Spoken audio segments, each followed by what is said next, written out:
entrepreneurs, artists, and creators. This is Dave with Founder Dojo. Hey, I want to talk to you guys today about something that's super important for any entrepreneur that wants to build a successful startup. It's something that I've seen over and over again, and it's one of the critical aspects of finding startup success. So I just want to take a second to go through this because I saw a post on LinkedIn recently that reminded me of it, and I thought it might be helpful to you. So before we get into this, there's a quote that comes to mind from Andreessen Horowitz, Ben Horowitz specifically.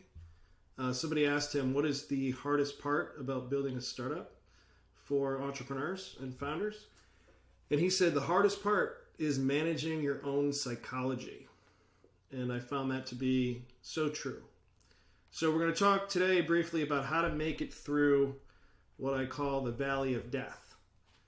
So I think when we all start on our startup journey, particularly at the beginning, we think success is a straight line, that we just go up and to the right. And I think the reason we think that is, well, we're naive because we don't know what we don't know. But we also hear these stories and we read articles about entrepreneurs who have had success. And in a confined space of telling the story really oversimplifies what really happened. So the story goes something like, here's our hero, saw a problem, came up with an idea, launched this business, and now he's a billionaire. But if you actually get into the details of any of those stories, it doesn't look like a straight line at all. I mean, just think about Elon Musk. Everybody knows Elon Musk and how successful he is and how many business he has. But if you go through and look at the Elon Musk story and go back to the 60 Minutes interview that he had about 10 years ago, you can see it was anything but a straight line. What you'll see is it's more like this. It's a crooked line. And this is the reality. Sometimes the best way to get through this is through this twisted road. And it seems like this is almost always the way it goes. And I believe this is because there are things we need to pick up along the way, which is why it works that way. There's just things that we don't know that we need to experience in order to find success. So often it's a crooked road and a twisted road. So this graphic was posted by a friend of mine on LinkedIn recently. Sorry, let me go back to and I thought it was very accurate. This is typically what happens in a startup journey. On the left here, you have the happiness scale and a yellow line showing happiness with a happy face up above and unhappiness or sadness or sorrow or utter depression on the bottom of the scale. And then over time on the x-axis. So what happens before you build a startup is you have this inspiration and initial enthusiasm. And you start thinking about your idea and how it's going to help people and help customers. And you're thinking about the product that you're going to build and how awesome it's going to be. And all you need to do is just get this product built, get it out in the marketplace. Customers are going to love it. And it's going to take off and everything will be sunshine and rainbows. And this is the thoughts that we all have. And I've, after doing, I stopped counting my startups after 7. So I think maybe I've done 9 or 10. But even today, after all that experience, I still get super excited about a new startup idea. And then you start doing things and you start getting more information. And you start realizing that some of the assumptions that you were making about this idea, well, they weren't really true, and there's actually a lot of obstacles that we have to overcome. And so reality kind of sets in. And the more and more reality that you start facing, the sadder you get or the more discouraged you get. And so this line kind of goes down into this, what the author calls the trough of sorrow. And the trough of sorrow is, not a bad way to say it, but I'm going to be a little bit more dramatic and call it the valley of death. So you have to get through this valley of death. And the way you do it, like any good entrepreneur, you run experiments. You run experiments to figure out parts of your business model, to kind of test and validate some of your ideas. Most of the time, these experiments don't work out. I think, particularly in the beginning, when you try something, Like, let's say you've got your first prototype built and you get it out in front of customers, or you start charging for the first time. It almost, like 90% of the time, it like kind of works, kind of doesn't work, right? And there's still more that you have to learn and that you have to figure out. So you're going through some changes in tactics. Sometimes you're just dead wrong about an assumption. You have to go through a pivot. And even though that's a positive thing, if you're doing it in a way that capitalizes on the learning and the insight, it can feel a little bit like a start over sometimes and can be a little bit discouraging. And this is where most people quit. They get frustrated going through the valley of death, and they give up. But what's important to know is that this is actually the zone where transformation happens. This is where the new insight comes, the learning comes from. So if you can make it through this valley of death, eventually it starts working. More and more things start to work, which then reinforces your belief and validation that this is a good idea. And it may not be playing out exactly as you envisioned it, but you start feeling more encouraged that you're on the right track. And then eventually you achieve product market fit, which is really just finding a set of customers that really love your product. That's all that really means, and having evidence of that. And then you start really focusing on that product market fit example that worked and grow the business and hopefully start to scale and start to be on your way to startup success. But getting through the valley of death is tough, and most people don't make it. An analogy I would use is I learned how to snowboard a couple of years ago. I'd never snowboarded before. And I went through my first snowboarding class on the bunny hill, and I fell a bunch of times. Fortunately, I had protective gear on my wrists and my helmet, but I kind of cracked my rib, and it took a couple bad wipeouts. And as I was wincing in pain, I asked the instructor, like, does everybody struggle with this? Like, is this so hard? Does everyone else have the same trouble learning how to snowboard? And he said, yeah, absolutely. In fact, 80% of his students are one and done, meaning they took one class, had a bad fall, decided it's not for them. And I guess because of the way I was wired, I wasn't thinking of quitting at all. Even though I was in a lot of pain, I just got up, dusted myself off, and said, let's go. And that's just kind of what it is with a startup. You're going to take some lumps.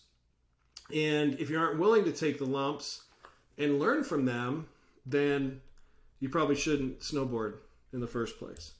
So one of the things I've learned when you're experiencing things that you don't want is you got to get to a place where even the unwanted you receive as good, right? Which sounds crazy. Like when something happens and you don't really want it, why in the world would you say good? Well, the reason you say good is you realize over time, having faced enough adversity, that there's a nugget of equivalent benefit in this thing that you don't want. There is actually, you learn something or you benefited in some way from this thing that you don't want. So example in snowboarding, of course, is like falling down, skidding out, falling on your face, falling on your butt. And every time you do it, you don't feel like saying good, but it's like, no, the attitude is good. Good, I'm learning. I learned something. Let's get up and go back for more. So there's two ways through the valley of death or the trough of sorrow. There's the hard way and the easy way. And this is the big point. The hard way is to have an assumption or an expectation or an insistence on a particular outcome. If you maintain like, this is what we want to have happen, this is how this experiment's going to go, this is how this business is going to play out. If you hold on to that assumption or that insistence, that's going to be hard because almost every time it won't play out exactly as you imagined. And when it does, you're going to offer resistance to what is because you're holding on to this thing that you thought would go a certain way. So having an expectation like that and holding on to it in the face of evidence to the contrary is very difficult. It creates a lot of resistance. It will tire you out and wear you out. Similarly, when something happens that you don't expect or that you don't prefer, if you push against it, like let's say you run an experiment and you're trying to get $100 customer acquisition cost, and it ends up being $1,000 customer acquisition cost. Well, the worst thing you can do is push against that $1,000 and say, oh, that can't be true. There's no way it's that high. Let's run it again. That's pushing against what is. And that's going to add resistance to the process and slow you down. The other thing that slows you down is to work harder to overcome these obstacles with effort. And this took me 20 some years to figure out that a lot of the startup industry is bent on, driven by efforting and overcoming obstacles. And there's a difference between efforting and struggle to get over the obstacles and accepting what is and moving around or moving through the obstacle with ease. So this is a mindset. So you don't want to work harder. You want to work with this thing that you have experienced that you're pushing against. So think of it as, Aikido versus, using your head as a sledgehammer against a brick wall. The other thing that slows you down is comparing yourself to others. In reality, we have our own reality. We create our own reality. Every entrepreneur's journey is different. It's pointless, in my opinion, to compare your experience with anybody else's. And this is something that I've done in the past and made this mistake many times, where I look at another entrepreneur that, by some definition, maybe has been more successful in certain ways or in certain metrics. And I would look at that and compare that person to myself and kind of beat myself up. And that's ridiculous because we're all on our own journey, right? There's things that I'm experiencing that are completely different than this other person. And so comparing yourself to others is just not helpful and will only slow you down through the valley of death. And then the final thing is to insist that you're right. So when you're going through the valley of death, if you're trying to prove that, gosh darn it, I was always right about this business or about how we're going to go to market, that's a mistake because you're not going to be right. You shouldn't be right. There's nobody that gets it right every time and through every dimension. And so don't worry about being right. Just worry about being successful. So learn where you're wrong, where your assumptions are off, and embrace that and own that and figure out, how to capitalize on that. So those are some of the hard ways through. And if you take the hard way, it's going to be painful and you're going to wear yourself out. So some signs that you're on this hard path, or this slow path, I should say, is you're feeling a lot of negativity, a lot of negative feelings like anxiety, frustration. These are all feelings that come from pushing against and resisting what is. You're not sleeping at night because you're trying to figure out your business at 2 a.m. Like that's not a good time to try to figure out your business, but sometimes you can't shut it off because you're anxious and frustrated and you're trying to crack this code through logic and reason. You're experiencing the struggle, what a lot of people call the struggle. And you have this kind of reinforcing belief that startups are really hard. If this was easy, everybody would be a millionaire. You heard these thoughts that are out there. And you actually find comfort in other people's struggle. Like, let me find another entrepreneur that's struggling equally or hopefully even worse than I am. And then I'll feel better about being in the struggle and knowing that it's normal. Another sign that you're on the slow path, or I should say the hard path, is you're medicating yourself in some way, either through coffee, alcohol, drugs, some form of addiction to kind of give yourself relief from this resistance that you're feeling. You're ignoring data, you're ignoring what customers are saying, you're kind of dismissing qualitative and quantitative data, you're blaming external factors. One of the things I was famous for, because I'm famous for, going to VCs too early in the process and just getting a bunch of no's. I was just like, VCs are idiots. Like, they don't get it, so that's a common thing that you'll experience when you're pushing against. And then just wondering if it's really worth it. I mean, there will time where you will hit rock bottom and kind of exhaust yourself and wondering God, what am I doing this for? Is this really worth it? Okay, here's the easier way through. The easier way through the valley of death is to understand that life is meaningless. And I don't mean that how it sounds. What I mean by that is that everything you experience in life is neutral. Nothing is inherently good or inherently bad.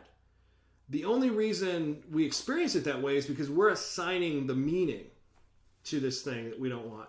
So if something goes well, we assign, positive feelings towards it. If something doesn't go well, we're experiencing something that's unwanted, we assign negative. But that's not really true. Some of the best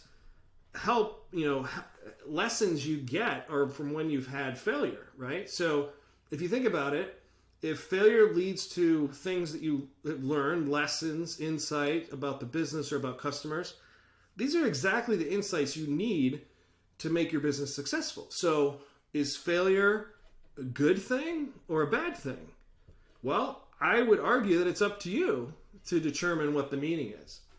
And you can always find a seed of equivalent benefit in anything that's unwanted. So maintain that attitude. If something happens that you don't prefer, instead of pushing against it and getting angry, say, okay, this is not what I want, but I know this is helping me in some way, right? Get back to a neutral place where you could start to see the benefit and start to get the learning. So in a sense, if you have the right mindset, you can go through your whole life with nothing bad ever happening to you. Because in reality, the only time something bad happens to you is when you assign a negative meaning to it. So if you assign a positive meaning to everything that happened, nothing bad would ever happen to you by definition. So keep that in mind as an easier way to kind of get through the valley of death. And then there's 3 principles I want to share that particularly come to mind when I think about the trough of sorrow here. And the 3 things are, and this comes from a book that I recommend you read if you're interested in metaphysics and how metaphysics kind of define the nature of reality. It's a book called Reality Transurfing. And I've been able to apply these principles to my startup situation several times, and it always helps. The first is to reduce importance. Realize that, hey, this is just a startup, this is just a business. If it doesn't work, it's not the end of the world. Life will go on. And sometimes the best way to reduce the importance of something is just consider, not obsess with, but just consider, like, hey, this may not work out. This business may not fail or may not be successful. And think about what you would do as a backup plan if that occurred. So that's a good way to reduce importance, kind of like take the energy, the negative energy out of it by saying, hey, this is not, it's not the end of the world if this doesn't work out. The second is kind of related to resistance, of course, like going with the alternatives flow, knowing that you don't really know the answer of how this business is going to unfold exactly. So instead of pretending you know and insisting in a certain way, just go with the flow. Hey, we thought we were going to be serving small business customers of this type, but it turns like this other customer group really likes what we're doing, and they have a much bigger problem. So why should I resist that now that I've learned that? You shouldn't. You would go with it and go with that flow and kind of change your model about what business you're trying to build, if that's what you want to do. So go with the flow. And the third is, like I was saying before, whatever happens in reality is really a reflection of what we are inside, our inner state, our inner being. So whatever happens, receive it as positive, right? Know that, hey, even if you can say this is not what I want, but I know this is serving me in some way. How could this be serving me? And see what answers come up. And often you'll find that answers will come, and you'll see the positive benefit of it. So you want to take the path of it. So this is the best way, in my experience, through the trough of sorrows. And when you're on this easier path, you're experiencing ease. You're experiencing delight. You're experiencing joy. You're having fun. You're laughing. You're appreciating. You're finding positive and all positive aspects and all the things that happen. So you can actually reach for these feelings if you're not having them, and you'll see that your reality will start to kind of come in line with these feelings. So if you aren't experiencing these feelings, if you're experiencing the opposite, then you know you're on the hard path. So reach for the easy path. Notice and appreciate what you have. This is one of the key aspects of knowing. Like, you might do 10 experiments and 9 of them fail, but one of them works. So appreciate the one that works. This one worked. What does this mean? Does this mean this is a playbook that we could scale, that we could focus on? Don't focus on the business that you don't have and the progress that you haven't made. You focus on what you have done. Like, what have we done? What do we have? And what else do we want? What do we have and what do we want? Stay in those positive frames as a good sign you're on the easy path. If you're sleeping well, of course, that's a good sign. And it's really kind of having the knowing that everything's working out for you, because it is. So get to the place where you really know that. And then finally, you know that you create your own reality, and that all you need to do is align your heart, your mind, and your hand. So we're going to talk about that in a separate video. But aligning your heart and your mind is, having a belief that everything's working out for you, and be able to see evidence that this thing that you want is coming together. Maybe in a different way than you thought, but it's coming together nevertheless. Okay, well, thank you. That was hopefully that was helpful in terms of getting your mind right to get through the valley of death. And hopefully that was helpful to you, and see you next time.